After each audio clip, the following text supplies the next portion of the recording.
Yep. You guys are And live. hang on. Oh, yeah. Loading. You're live. I see you. All right, great. Cool. All right then. So, ladies and gentlemen, thank you for joining us tonight on behalf of the Arizona State University Association for International Media. I would like to thank you all for joining us here tonight. So, we are running the Studio Talk podcast with a very special guest who is a director of a feature film and many other things, a producer, video director, video artist, and all-around hustler extraordinaire and self-proclaimed player from the Himalayas. That's right. I would like to introduce you all to Kevin Parkinson. Kevin Parkinson, let them know what's going on, brother. How you doing? Hey, I'm doing good. Trey, that's maybe the greatest intro I've ever gotten in my life. So thank you very much for that. Hey, man, had to get into my sway bag. This ain't the Breakfast Club. Had to give a special introduction for you. Sway goes on for like 2 minutes. I'll be like, Sway, if you don't get to the interview, man, well, Sway definitely is in the business of giving people their just due. So I appreciate that, man. Trying to bring that energy back. So, brother, like I said, Kevin is a film director who's just produced a feature film about a year ago now. And I'll go ahead and play the trailer for y'all just to give y'all a little bit of flavor, just to see what we were working on. Okay, I'm going to share my screen here. All right, here we go. I'm going to share my screen here. And here we are.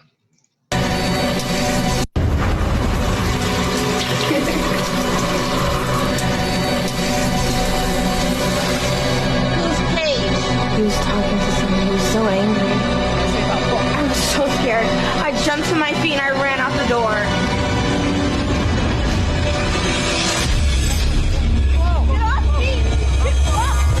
Wait. What did she say? What happened? I'm screaming and clawing and begging him to stop, but he doesn't. She hits the floor, and the way she hits, I just knew.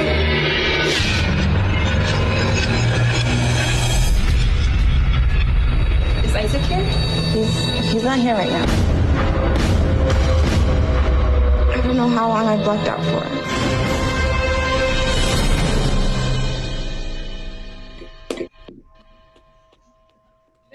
Man, who made that? Ladies and gentlemen, that was Nauseous, made by yours truly and Kevin Parkinson. That's right. You better throw your name in there. I did not make that movie alone. Mm-hmm. It's impossible to make a movie alone. The movie is the single most collaborative art form on the planet. So absolutely, it's possible to grab a camera and film things yourself. That's less than 1% of the time. So for anybody to say, my movie, my project, that's not really fair. It's better to say, look at this project that I was a part of, or I would like to show you a movie that I was able to create with some talented individuals. Yep. And Lord knows that was a process, man. 4 days that was made, right? That's right. We did that in 4 days, working 16-hour shifts. And anytime I get the opportunity to talk about Noxious, which is streaming for free right now on Tubi, the world's leading streaming platform, shameless plug, I would love to always tell people that some of the best people in the world helped produce that film. And we shot it right here in Phoenix, Arizona. So it's not where you are, it's what you're doing where you are. Absolutely. And man, let me tell you, Kevin is someone who, that's just his hustle, man. He always is somebody who's on the move and is putting the stuff together so quick, so fast, it really make your head spin. Man, I appreciate that. I think that it's going to become obsolete, the filmmaker who is only talented in one area. And by filmmaker, I'm also talking about a video producer. Media is turning into an IT role. So not only do you need to be creative, you have to be skilled technically. So the days of, hey, I'm just directing, or hey, I'm just producing, or I'm just video editing are over. And it's very important to be able to do all facets of the video production process. And I'm using the word video now because no one shoots on film anymore. And even if you do shoot on film, you digitize it and make it digital and deliver it. So it's the video production process. And it's very important. As my good friend Cyrus likes to say, it's extremely a lot of important to be very, very well-rounded in the entire process of producing video content or a motion picture.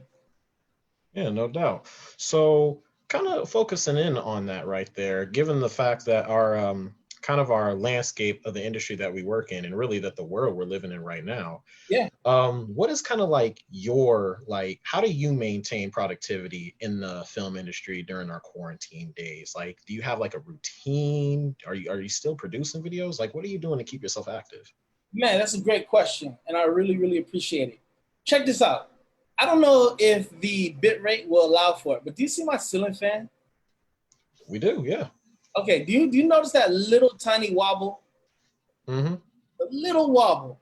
Now, Yeah. what is keeping that ceiling fan as steady as it is something called a stabilizer, which you can't see. It's invisible. It A lives stabilizer, inside of the okay. ceiling. And what is going on is the stabilizer has loosened. So I'm going to need to tighten the stabilizer so the ceiling fan remains balanced while it spins, and then it's able to circulate air better. Okay. So what makes a creative person productive is that stabilizing factor in his or her mind. There needs to always be stabilization, because in the words of one of the greatest rappers of all time, we can argue this all day, Drizzy Drake. Oh man, here we go. Rest in peace to Heath Ledger, but I'm no joker. And Oh my lord. that is a very prolific line. And here's what I mean. Heath Ledger was a very magnetic on-camera presence, and he was on his way to become one of the greatest to ever do it. There are many theories that after the role of the Joker, even though he'd already started production on another movie, the role of the Joker took such a toll on him that it led him to needing medication to fight pain, maybe even depression, and definitely to help him sleep. Right. One could argue that maybe Heath didn't have a better stabilizer. Maybe he medicate himself to stay stable because of the daunting task of the incredible role that he did. We all have to remember that no longer are the days of the starving creative acceptable, because we have so many avenues to earn revenue. Thank God for the internet. Nonetheless, any type of creative person can still go over the edge very easily. And that can be from a lack of productivity or too much productivity. So there has to be a stabilizer. A lot of people will say you need a work-life balance, and that's almost impossible if you're a creative person. Anything that you do in the creative field, it's almost impossible to have a work-life balance. So I'd like to say that it's important to have a stabilizer. Sometimes I play Grand Theft Auto at night if I can't sleep, and I just walk around. I have never gone on a mission in Grand Theft Auto in my entire life. I've never played story mode. I could not tell you anything about it. I literally walk around a three-dimensional open world, and I get in the car. Sometimes I summon an airplane and just go flying. And it's so peaceful. I'll listen to a podcast. I'll listen to some music. I'll do it for about 30 minutes, because anything more than 30 minutes for me, it's like, okay, this might be wasting time at this point. But 30 minutes, turn it off, go to sleep, and that helps stabilize me when I am just going a little crazy. But that is what I do to stay productive. And then also I remember that time is of the essence, and we really, really, really have to capitalize on the amount of time that we have, because we don't know how much time that we're allotted. And with that, I always remember that the first filmmakers in the world only had a camera, a lens, and a strip of film. And with that, all they could do is play it forward or backward, cut and paste. That is it. Now, at our disposal, we have these little machines called laptops that we walk around with, and we're making movies on these. Like 3D effects, color, sound, 5.1 Dolby mix. It's crazy what we have. So history in the back of your mind reminding you of the privilege you have to be a creative now. Mm.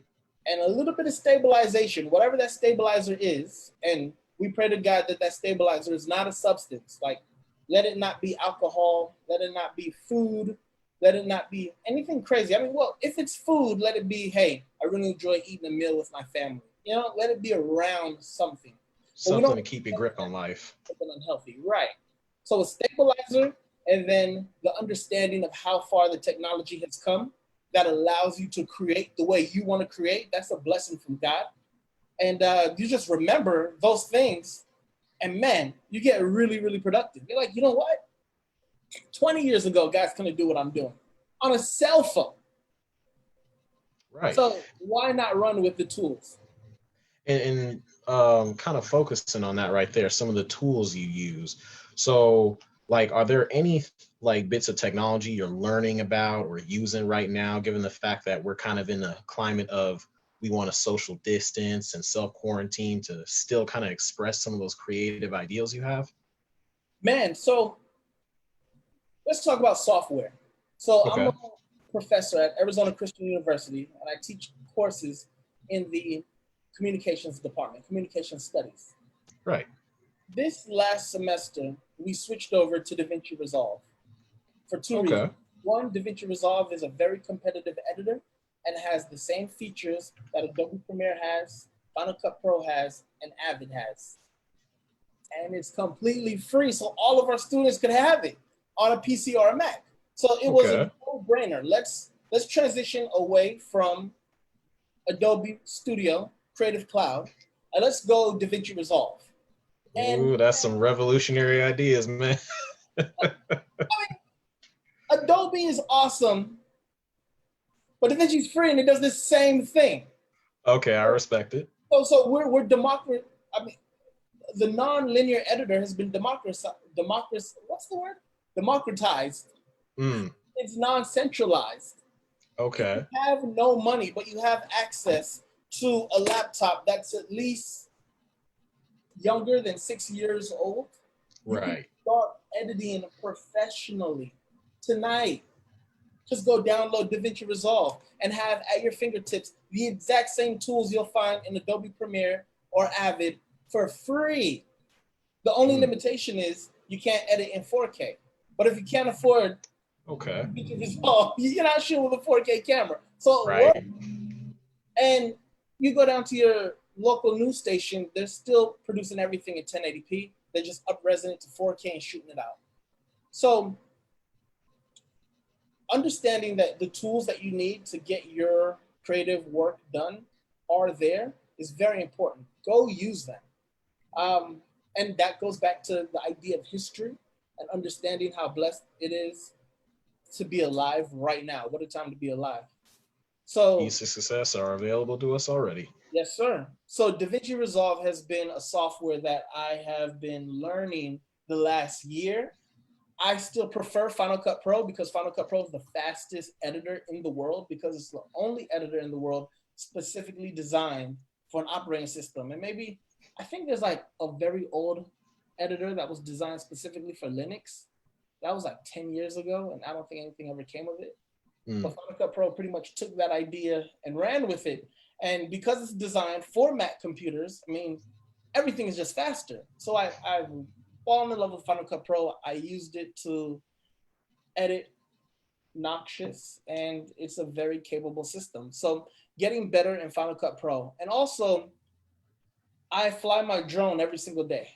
Every single day, I fly my drone and I post video of what I flew. And I don't mean just get a nice sunrise, a nice sunset, or get a nice orbit around a building. No, I'm talking about 1 minute long, edited to a popular track of music with cuts and transitions and color grading. And I produce it every single weekday. And the reason I do that is because I challenge myself to be able to produce a professional quality image quickly. And over the last month, doing it every single day, my drone flying has gotten much better. And the videos are just getting better and better. My editing is getting better and better. So it's just repetitions. Constant practice and repetition with the tools available to you. That's right. Nipsey Hussle the Great once said, hard work, plus patience. The sum of all my sacrifice. I'm done waiting. I'm done waiting. Told you that I wasn't playing. Now you hear what I've been saying. It's Dedication. Come on. It's just dedication Yep. to the craft, Let man. them know. Just dedication to the craft. Yeah, man. And now that we're bringing that up on dedication for the craft, so I kind of want to talk about like how you got into the film industry and how you got your start into it. So just to backtrack a little bit, I know that you're from California, but Los Angeles, California, Bellflower, California, to be exact. Right. And you have family members that are from the Caribbean? Yes, both of my parents are from Jamaica. Big up, big up. Yep. So when you are in California, and this is just kind of like a mentality for a lot of film students in general, given the fact that California, Los Angeles in particular, is one of the biggest markets for film. Yeah. What was the reasoning for you to go out to Shaw instead of just try and make your start there in LA? I mean, you're in a town right there where film productions are basically going on every day. It's a great question, man. I'm dyslexic. That's it. That's it. I'm dyslexic. I do everything backwards, man. I'm very dyslexic. When I was a kid, we used to go to the movies with my father all the time. My dad took my mother and I to every single movie you could think of. It was amazing growing up that way because every time I went to the movies with my dad always had trivia for my brother and I. Hey, do you know this actor is from this place? Do you know that actor actually died? I remember watching the Street Fighter movie. I think it came out in 94 or 95. With John. Oh, that's right, yeah. And the guy who plays, what's the bad guy's name? Bana? I think that's the ultimate bad guy in Street Fighter. Mm-hmm. He died before the movie was released. Now wow, that's crazy. Watching this movie, and I didn't even think that was possible. And my dad's like, yeah, you know, he passed away. I believe the gentleman, the actor, he passed away of cancer. And I'm like, Dad, how do you know this stuff? And my dad said, I read. I was like 5, and I'll never forget that. And that one moment changed my life because I started really paying attention to the story behind the stories. And I was very interested in reading things. And I started understanding that most people who make movies, even though they live in America, in California, they're not from California. And then I was blessed to have an older brother who was very involved with the regional occupational programming, which is the ROP program, which is available to high schools in Los Angeles Unified School District. Of all the high schools in Los Angeles, Bellflower High School happened to be, at the time, one of only 2 schools with a video production program. Can you believe it? That's God. And my brother would always do the coolest videos with his friends. So I forged my signature and I wrote that I was 16 when I was 15. So I was able to get into the program. And I got into the program and it was amazing. Mr. Matt Tidor, who still teaches at Bellflower High School to this day, introduced me to editing through Adobe Premiere. You would think I'd be a lifer, right? Adobe Premiere on a PC. This is back when their logo was a horse. This is like 2000. Old days. Long time ago. DV tape days. Oh, man. You know, I remember the introduction of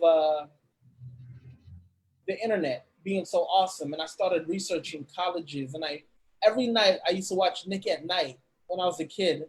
And there would be reruns of this show called A Different World, which was a show that took place at a fictional, historically Black college. And I knew in my heart of hearts, I always wanted to go to a Black college. So here I am with this dream to be a filmmaker. I have an understanding that most people who make movies aren't necessarily from California. And the internet is now allowing me to realize that you don't need the traditional model to send movies out to the world. Right. I'm like, man, I can show my movies on MySpace. Like, this is a little before YouTube. MySpace days. That's crazy. And so I had the right idea, but the infrastructure wasn't there yet. So I remember telling my family, like, guys, I'm leaving. I'm going to the illustrative Shaw University in Raleigh, North Carolina. And it was the greatest decision that I ever made. Because as I grew, and because of a little bit of reading And doing a little bit of research and having that wherewithal, thanks to my parents. Also, my mother went back to college when I was 10. My mother went back to college when I was 10. So as a kid, I was on college campuses with my mom and always in the library with my brother, reading books. And being around that environment really, really expanded my horizons at a very early age. And I remember my mother used to always say, use your time constructively because the time is going to pass anyways. And going like to Long Beach City College and being on that campus for so many years, then Dominguez Hills University and being on that campus for so many years, the idea of higher education wasn't so thought-provoking, scary, or bewildering. It was more so like, how can I utilize that step in my life for the betterment of myself? And I was very blessed with the parents that I had, the older brother I had. If you notice from my story, everything worked together to create Kevin Parkinson. And thank God for the internet and me being able to live during the digital revolution of video. Right. Man, and that's what allowed me to understand I don't have to be here in Los Angeles to make this happen at all. Right, and that's one of the things that I find truly very fascinating about some of like your career moves and choices. Like, you had the regular option to kind of what everyone else does to get into the film industry, and looking at the advancement of how people promote themselves on media and people find information, you kind of carved your own path. I tell you, man, somebody's got to make a post one of these days for us editors. I'm this old, and it's a picture of Adobe with a logo as a horse and my space on it. Yeah, man. Yeah, take it all the way back for them. You too young to hang out with me. Yeah, man. Man, but so going to Shaw University, the next move after that was your grad school in broadcast media. Where was that at? So I went to the Savannah College of Art and Design in Savannah, Georgia, which is one of the lead film schools in America. It was a great experience. I learned a lot. And after my amazing career at Shaw University, I wanted to go to grad school to perfect my talents. Now, I knew coming out of grad school, this is literally a conversation I had with myself. So coming out of grad school, I'm not probably going to have like a name for myself. The chances of making a hit student project and blowing up are probably still very small. But the information that I'm going to receive here and the skill that I'm going to ascertain here is going to allow me to be competitive for the rest of my life. Right. So that's why I made the decision to go to grad school. Plus, I always had a desire to teach college. And I knew I needed to have a master's degree in order to do so. Right. And I mean, I would say that just given on some of the things that I read up on you, it seemed to have paid off because you got into productions, like working on a production, I believe it was for Kel Mitchell, and working on Fox reality shows. Man, it's on your website, man. Oh, that's crazy, man. Because I'm updating my website all the time because I got into the face mask industry recently. So if you need a face mask, please visit thenarcmp.com/face mask. And but I never look at my bio, man. That's so funny. The reason why I was able to work with Kel Mitchell is because Teresa Price of the National College Resource Foundation, I met her by accident. My cousin Shannon Purdue, I love Shannon, she's like my sister. She went to a college expo with me at the Mount San Antonio Community College in West Covina. Okay. And while we were there, I was looking around for resources on how to get into an HBCU, historically Black college, because there were none there. So I found these two very kind women sitting at a table, and I was asking them some questions. And they said, you need to talk to that woman right there. And I tapped the woman on her shoulder. Hi, my name is Kevin Parkinson. This is my cousin Shannon. I would love to go to a historically Black college. Is there anything you can do to help me? I said, yeah, what's your number, young man? Miss Price called me like the next Monday and said, wow, can you send your resume over, your transcript over to me? Sure. Then I got a phone call from a recruiter at Shaw University who said, hey, I just spoke to Teresa Price. I need you to resend your transcript to me. Then I got a letter in the mail about 2 weeks later saying, hey, if you want to come start in the fall, you can. I said, what? Just like that.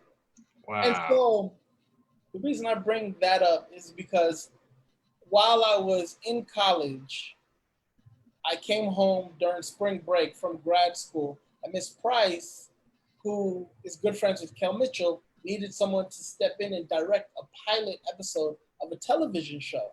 So I got the opportunity to direct, and it was really, really fun. It was really fun. Yeah. Opportunities really can just come from anywhere in that case, huh? Where your opportunities come from. And the Bible says that we are to study to show thyself approved. Now, some would consider that means, memorize the whole Bible front to back. But that's not necessarily it. You should study to show yourself approved in any aspect and facet of your life. So if you want to be a baker, you should study baking. So you have the moistest, crispiest edges, garlickiest, butteriest, banana-ist, whatever type of bread that you make, it should be the best. So when people bite into your bread, they say, my God, Trevon has studied and he has shown himself approved. The next time I think about bread, I'm going to call this man and pay him money for his bread or something. When you do that, or when you're on your life journey and people see that you are doing that with whatever your career outlet is, you then start to get opportunities. Will Smith once said there's no such thing as luck. Luck is simply preparation meeting opportunity. That's all it is. Yeah. And that's something that you even gone on to exemplify, not only just working on different productions, but then you formed your own production LLC that you had just mentioned. So Vinark, when had that come about? When was the decision to form Vinark Motion Pictures made? I was 16 years old and I got my first job working at Big Saver Supermarket off of Woodruff Boulevard in Bellflower, California, and right across the street from Bellflower High. And that was my first job. I was very proud of it. I was bagging, mopping, stocking, and getting grocery carts. And I thought that I really wanted to start a t-shirt business where I sold t-shirts at school. I'd go to the swap meet, buy t-shirts, have them silk screened, and then sell them at school. So I thought to myself, what would the name of my clothing line be? So I'm in the hot sun one day, grabbing carts, and my 16-year-old self says, well, my name's Kevin, so Vin, I like Vin, let's do something with Vin. Then my last name's Parkinson, so let's take the Ark out of Parkinson. Vin Ark, and my middle name's Jason. All right, Vin Ark J Clothing. All right, what's the logo gonna be? When I was younger, I loved snakes. I had an affinity for snakes. Not so much anymore. You grow up and you grow out of things. And you live in Arizona, so that starts to lead. Right, you're like, wait a minute. The snake thing might be a reality. I'm good. And so I had a cobra for my logo. So I was selling the big cobra and said Vinark J Clothing. Man, I was selling shirts, man. I was selling shirts. That's crazy. Vinark always stuck. So after high school was over and I transitioned to college, I started calling my media works Vinark J Productions. And then when I got to grad school, a good friend of mine, Bartavius Weaver, who studied marketing, and Bart is awesome. If you go to the supermarket right now to buy the new veggies, goldfish, Bart designed the packaging. Really? Dude is a legend. And I don't even know if those hit the West Coast yet. Those just came out.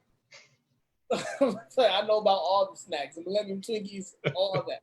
Some of your classmates aren't gonna get that reference. All right. You gotta have to break that down to a Millennium Twinkies. But oh man. But Yo, put that next to the picture of the old Adobe logo, along with the DVD and MySpace. You don't know what Millennium Twinkies are? the original Adobe logo or MySpace. Oh did. man. Hey. Yo. So, Bartavius and I went to see Transformers with our friend Mosley. Mm. And Bart, it was the last summer we were all spending at SCAD, and we were hanging out a lot. And Bart said, "Kev, you need to rebrand. You really need to rebrand." I said, "Really?" He said, "What is Vinark J Productions?" I said, "Video production." He says, "Yeah, but that could be music. You could be producing food. You could be producing precious metals. I have no idea what it means." I said, well, it's motion pictures. He said, "So it's Vinark Motion Pictures." I'm like, "What?" He says, "Let me help you rebrand." And that's exactly what he did. And he created my official branding. So Right. Vinark Motion Pictures. My original logo was a Concorde airplane because on paper, the Concorde isn't supposed to work. It's the most amazing commercial aircraft ever designed and put into operation. But it works. And I always loved the idea behind the Concorde working, even though it's a technical marvel, the fact that it does work. And Bart was like, okay, from that idea, he was able to come up with the balloon and the paper airplane. And I'm like, "Bart, what does it mean?" He said, "Kev, what does it mean to you?" I said, "Bart, it means to me that even when your ideas can't get off the ground, you sometimes just have to throw a little bit more imagination on it to make them fly." And he said, "Well, then that's what it means." I was like, "What?" What? Bart is a genius. He's very intelligent. Wow. And then a few years later, Jay-Z started his new management company and stole my logo. And stole my logo, bro. It's an airplane pointing the same direction. I'm like, "Jay-Z, you jive, turkey." So you got on that 2012 J. Cole energy. It was all FJZ for that whole year. Like, what? Like, literally months later, when Rock Nation launched, I looked at the logo. What? Wow. That was amazing. But I think that's what happens when you're in the ether and you're on the right direction. Man. So what's it called? So getting back into it real quick with Vinark. So some of the things that you made, and you made a lot of things even before I met you. So you were doing music videos primarily? Yeah. When we met, I was freelancing a lot. I just left my post at Kingdom in the Valley Church. Shout out to Pastor Kelly Still. I was the media director there for 2 years, and that was a wonderful opportunity where I had to work very quickly in a very professional environment to produce content that went out nationwide. I was fortunate enough to produce a show called Making a Difference for the church that aired nationally on TBN weekly. Okay. And that process in the beginning, it was grueling because TBN is very exact about the error of margin, the margin of error they would allow, which is none because it's national television. Your aspect ratio has to be good. Your color grading has to be good. Your audio has to be normalized. That was the biggest lesson I learned all those years ago as a media director. I think everyone watching needs to learn how to normalize audio. I'm not talking about a plugin, guys. I'm not talking about buying a plugin. Anything that you use a plugin for, you should also be able to do yourself. But normalizing audio is the secret sauce. All you have to do is go on YouTube and type in audio normalization and then the name of the video editor that you use. And I promise you, there's at least 100 hours worth of free video content explaining how to. And if you start normalizing your videos, that's 50% of the battle. That's the little tool that I'm giving you guys. So just based off of a lot of the things you're describing right there, that's a lot of technical stuff that you had to learn not only to do, but also do mostly yourself. Yes. So you have that all that technical knowledge that you learn from having a job. How do you translate that into kind of creating some of your own productions, ones that you do for freelance, like you said? Man, check this out. Let's say you're the engineer at a studio. Let's say you're working at Death Row Records, right? and Suge Knight is on your case. You have to master, produce all this, like 10 songs a day, minimum. Okay? You are in the frying pan, and you better produce, and it better be good. But when you go home, as excruciating as your day was, guess what? You have all of the information you need. So like for me, I was blessed. I was working at one of the best churches in America. It was a wonderful experience. But the turnaround time on projects was sometimes grueling, and you had to deliver. But I didn't realize that I was actually being prepared to be a very fast, creative professional. Right. Let me say that again. A fast, creative professional. That is something very specific that I want everyone watching this to become. And no matter what your job is, whether you're in IT, healthcare, teaching, or media production, fast, creative, and professional is very important. You need to be fast because you need to be able to deliver quickly. But you need to be creative because you need to be able to come up with exciting ways to deliver your content so people actually watch it and your clients feel that they're getting a quality product. But you need to be professional because you need it to look and sound good. You must compete globally. Right. And we definitely, you definitely have that kind of energy when it comes to not only knowing technical stuff, but when it comes to your creative projects. I mean, the music videos that you've worked on, like that we worked on together, like people with Mega Ran, Pennywise. Video was amazing. Penny was amazing. You, Trey, and Trace, ever since I met you guys, like 3 years ago? Yeah, thereabouts. Been like awesome. It's been nothing but love. I mean, you guys are the next up. I mean, you guys aren't next. You guys are like my equals. I look at you guys as equals. I know you guys look at me as like your big bro, but I look at you guys as you guys are just like me, just a little younger. And it's amazing. I mean, we've done great work together. And when we did that 1984 music video at that undisclosed location that we can never speak of again because we may or may not you came through with the cinematography and allowed for an amazing shoot with the lights that you set up. And I was very, very pleased and happy and excited. And so thank you for being there the amount of times that you've been there. I'm telling you, it's like looking in a mirror, man. It's the same thing with you. You're professional, you're creative, and you're fast. And with those things mixed together, but also be careful. Be careful, be careful. Being the fast component doesn't mean being reckless. Be careful. Don't go playing on train tracks trying to film something. Be careful. Right, of course. You know, that leads to the professional aspect. Follow the rules and that type of thing. But be professional, creative, and fast. I should put that on bumper stickers. Nobody puts stuff on bumper stickers anymore. We can put that on a t-shirt. So, kind of like talking about that music video. So I knew like as soon as I got like the summary for what you wanted to do, you said 1984 and it was with the homie Mega Ran. I'm like, okay, so this is probably going to be a pretty dope shoot, pretty in-depth. So I'm like, let me bring out all the equipment. Don't even know if I'm going to use it, but I'm gonna bring it just in case. Right. So I got there and you had like a lot of things that you wanted to go for. It was like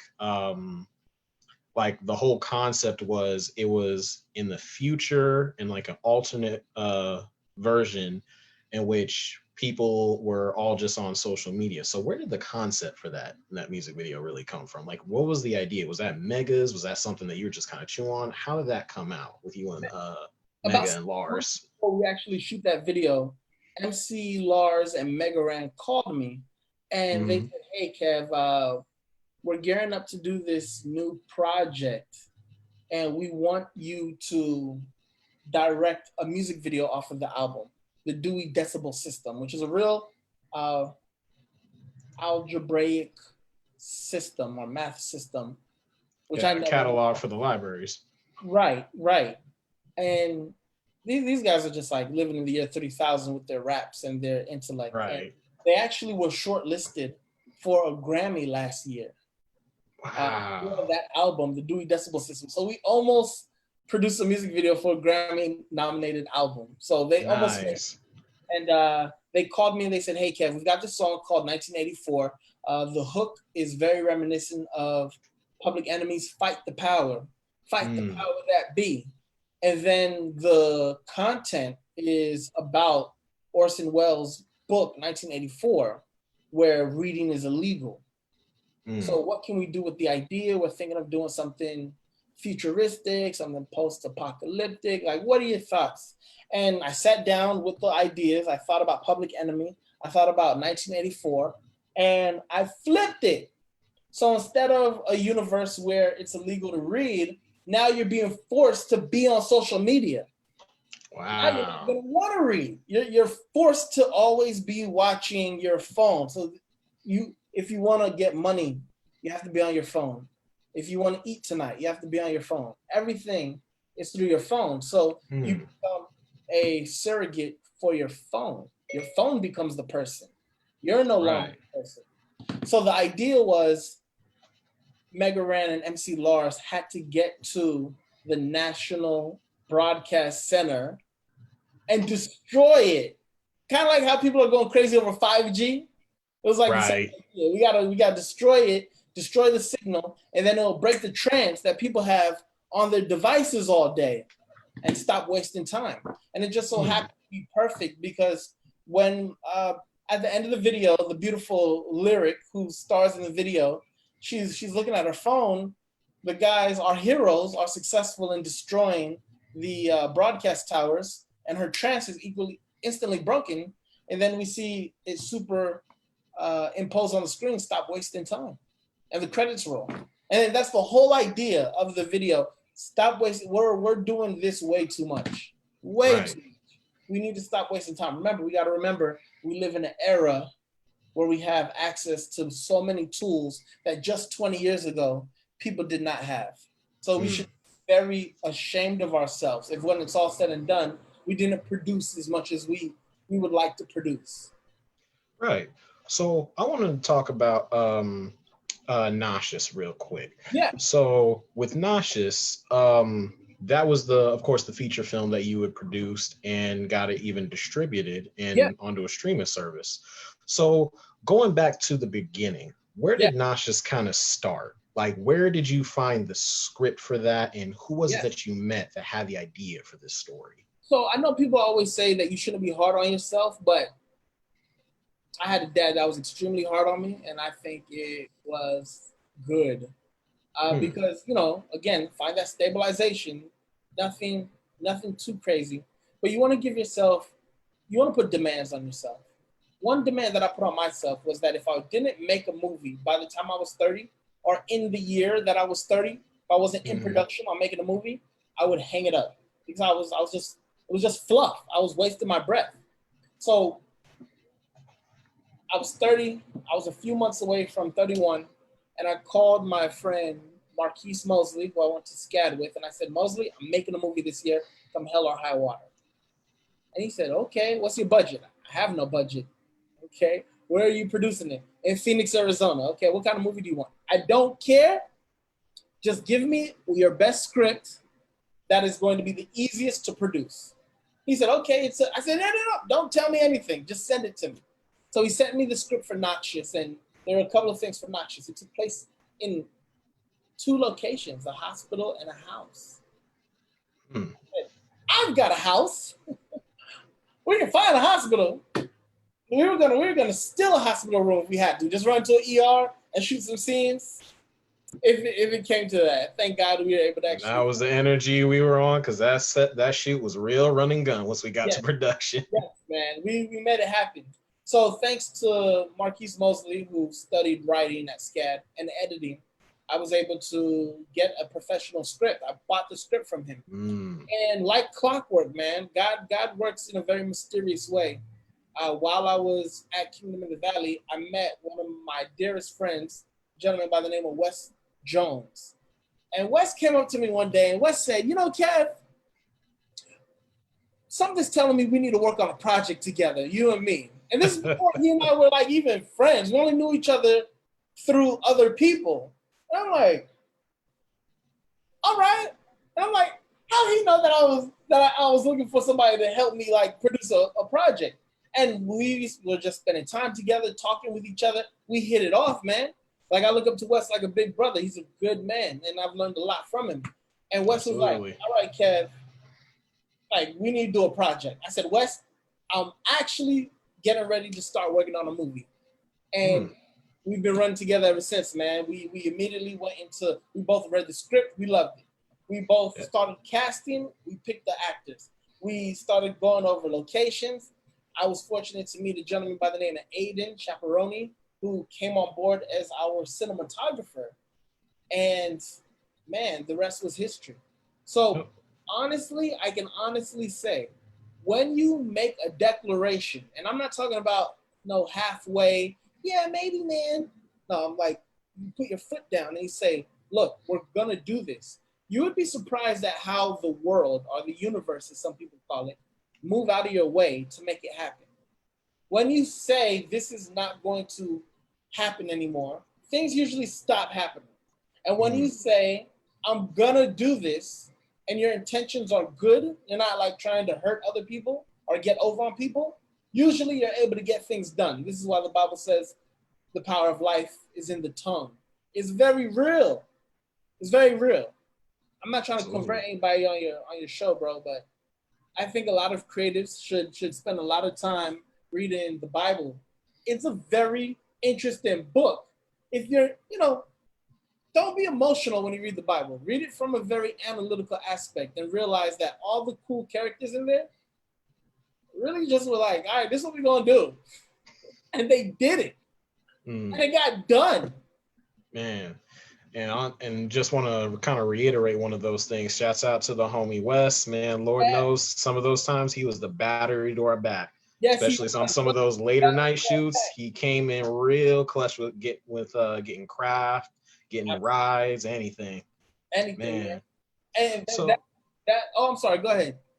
So I was just gonna say that, like, with diving into the production process of Nauseous. So what was kind of like the idea once we got to a production? Like, what was some of the things you knew with workflow that had to happen? Because like 4 days, that's less than a week. What were some of the things that like, all right, we had to set this deadline, we got to do this? Like, what were some of the things you were thinking about once we hit location, and even before we hit location for shooting? Man, one of the best things about going to a historically Black college is that you learn not only in the classroom, but you learn in the real world how to be extremely self-reliant.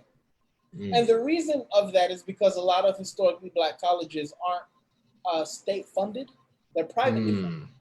So sometimes the allocation of resources go to things that are very important, like room and board, books, a clean library, things like that. But maybe the mass communications department doesn't have the newest equipment in the world. Enough to compete, but maybe not the newest stuff. But hey, I want my work to look like this. Okay, how do we figure out to use what we have and get this kind of look out of it? Okay, let's start getting creative with what we have. So that is an education in and of itself. Also, just being a Black creative growing up with not the most money in the world, you become very creative as to how to compete professionally. Because when you become a professional, there is no, well, I didn't have enough money to buy the red cam. No one cares.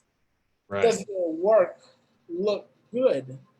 You can call a client and let the client know that you're technically capable without, I could call a client and say, yeah, I shoot in 4K. I got a cell phone that shoots in 4K. It literally, so the technical jargon that a client might want to hear to feel better about you is one thing, but actually being able to deliver is another, because I've also been on many sets with guys and girls who have the most professional, newest stuff and aren't able to do anything with it. I've been on projects with people who have these incredible opportunities to use these incredible locations, are incredible actors, but they don't properly utilize them. Mm. So you really want to learn how to leverage everything that you can to the full of its capability. And that is how you do that. Right. And that's definitely the energy that I saw when we were working on that film, because like you said, all independently produced here Yeah. in Phoenix, Arizona, We only most had talent from here in town.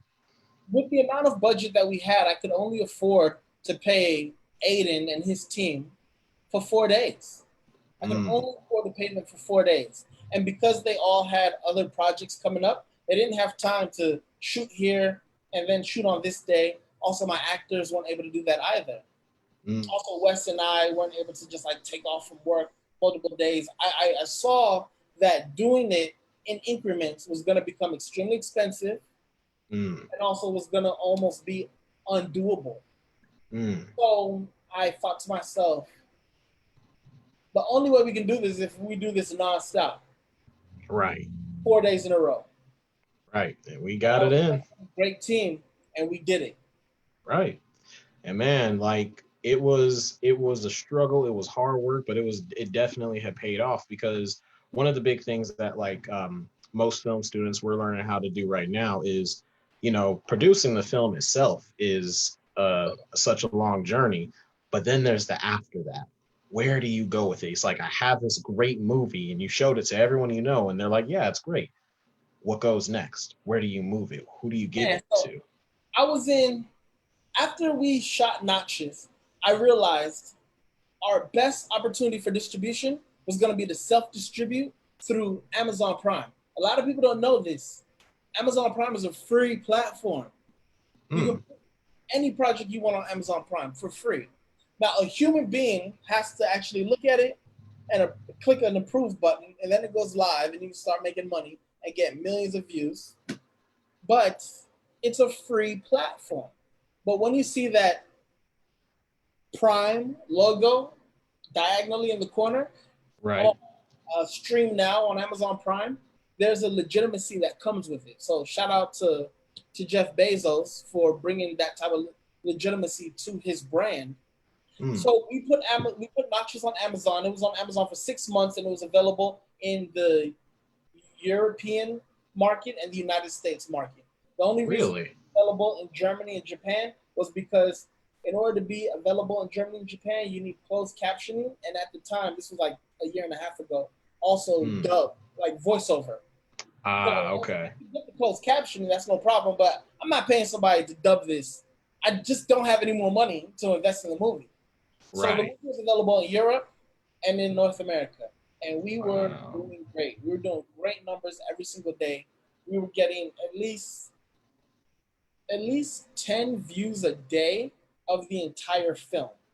People were watching the entire film every single day, 10 people in America and 10 people in Europe. So that's 70 people every week in America and 70 people every week in Europe. It's 140 times the movie was being played per week internationally. And the YouTube channel, the Facebook channel, our page, was blowing up. And if you want to follow the movie, you can go to facebook.com/Noxious Movie, NOXIOUS, or just Noxious Movie on Instagram. And it was doing great. And then one day it just stopped. Really? Oh. Looks like you just cut out a little bit. Just like that. It just stopped. It's like everything's going good. And then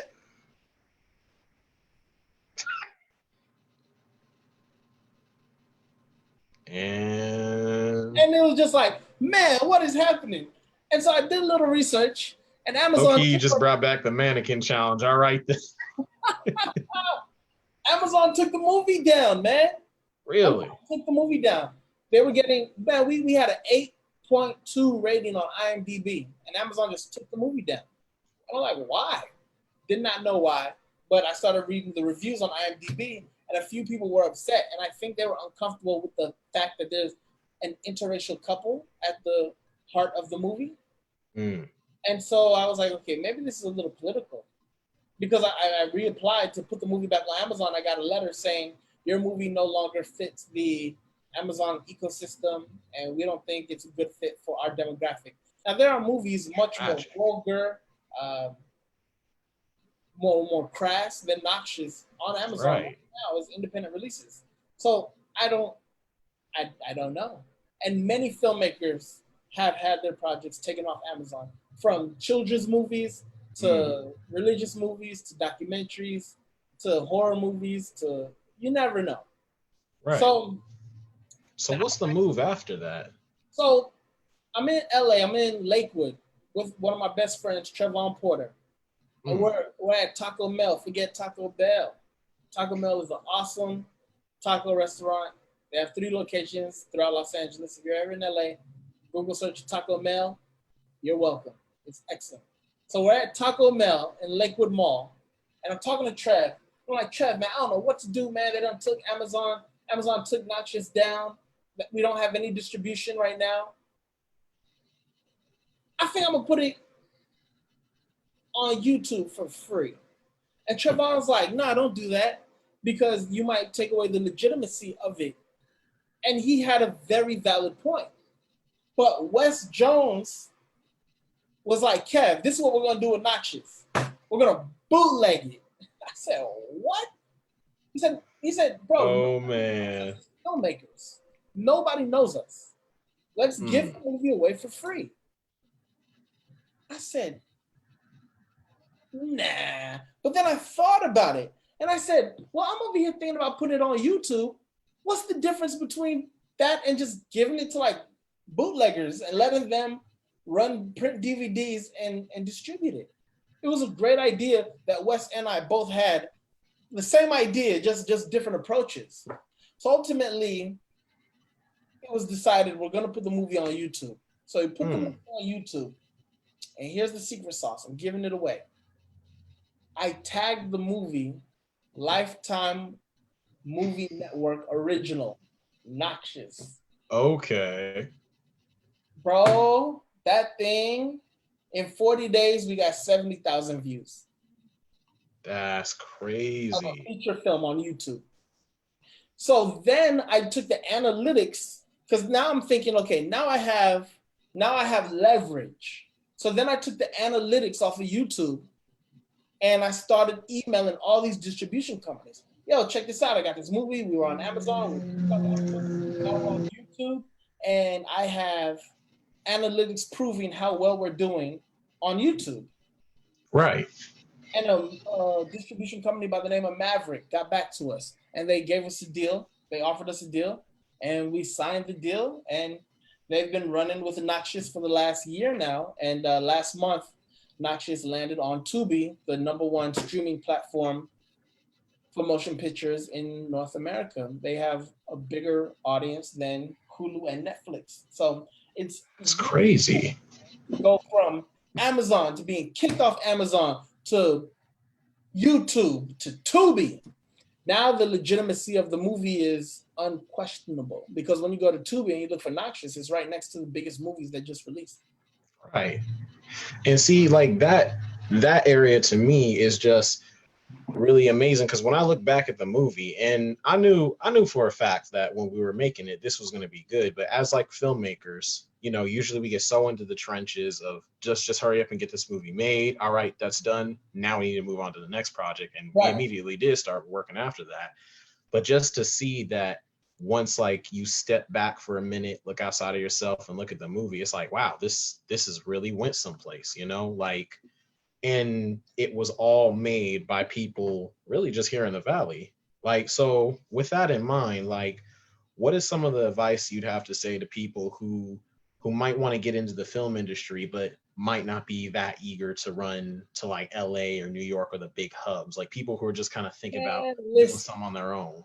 Listen, was it President Roosevelt or was it President JFK that said, do what you can? It was Roosevelt. Roosevelt said, do what you can where you are.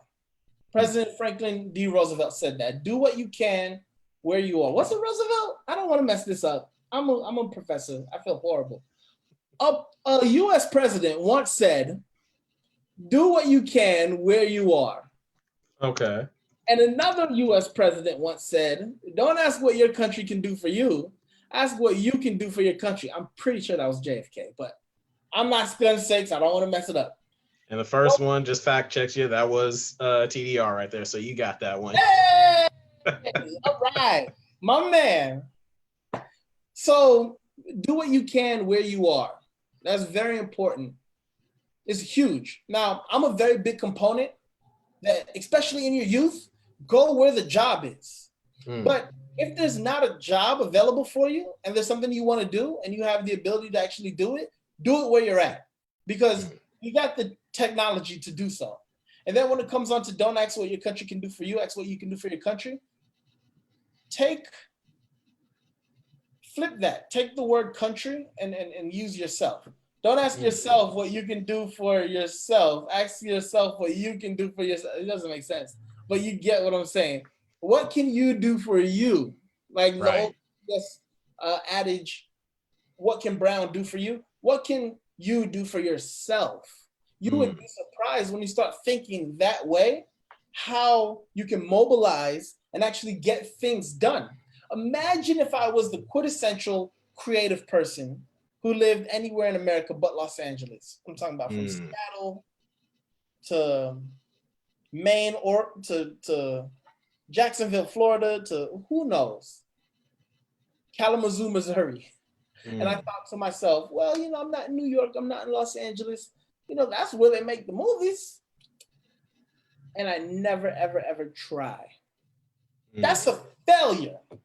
You're not a failure because what you did didn't work or what you did sucked. You're a failure if you don't try. Right. So that's what you have to do. You have to just try. Do whatever you can wherever you are, and you will be surprised. Surprised. Yeah. And Wes and I are producing a new show. It's called Hi-Hats, and it's available on YouTube. And Hi-Hats is an amazing show where we interview the world's biggest musicians. Episode 1 follows Devin Sticks Taylor, who's Justin Bieber's tour drummer, and going around town doing interviews with these giants who work behind the scenes and go unnoticed has been so rewarding because it reminds you how there are these creatives in this shadow world that make the best music in the world, give the best concerts in the world. But when the show's over, no one's asking for their autograph. No one wants to hang out with them. Not because no one likes them, no one knows who they are.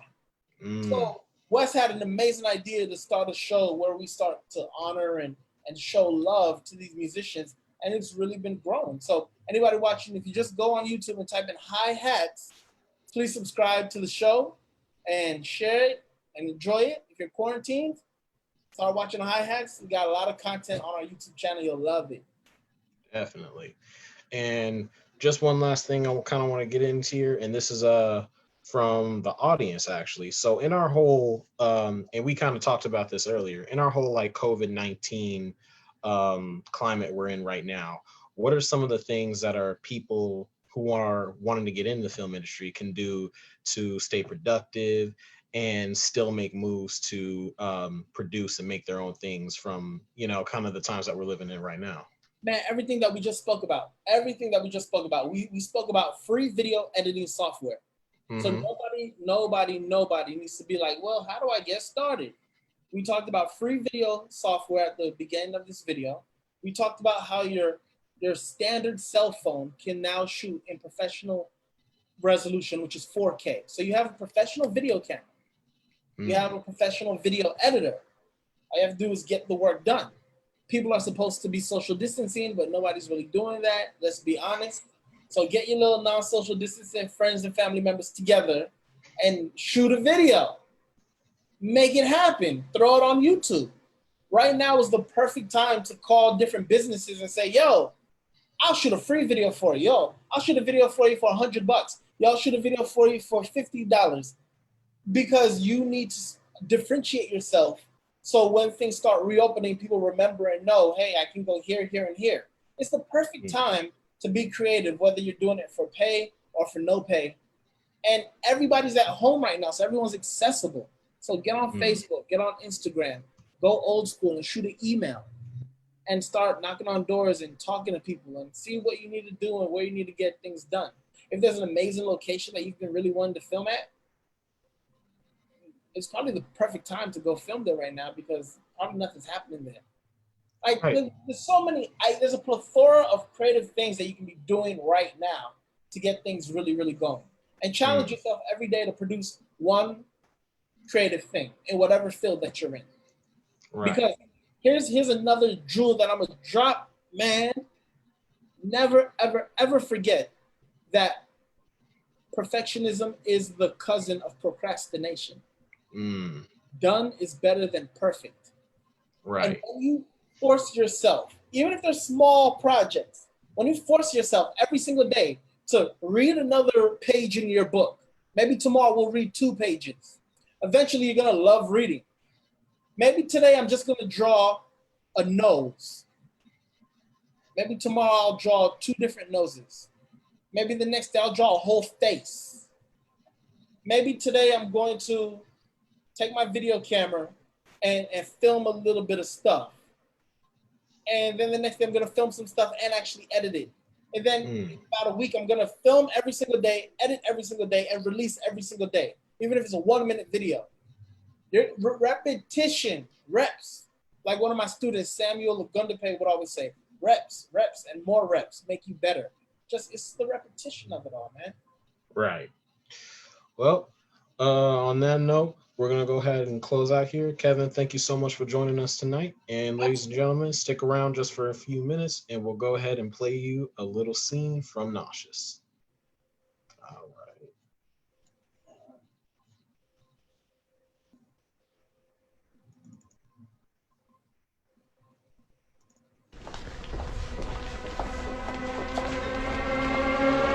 This is it. Why don't you let me handle this one? What? Why?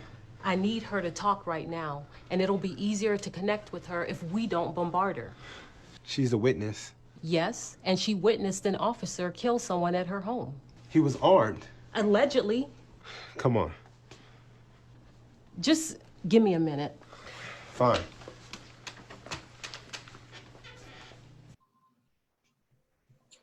Yes, sir.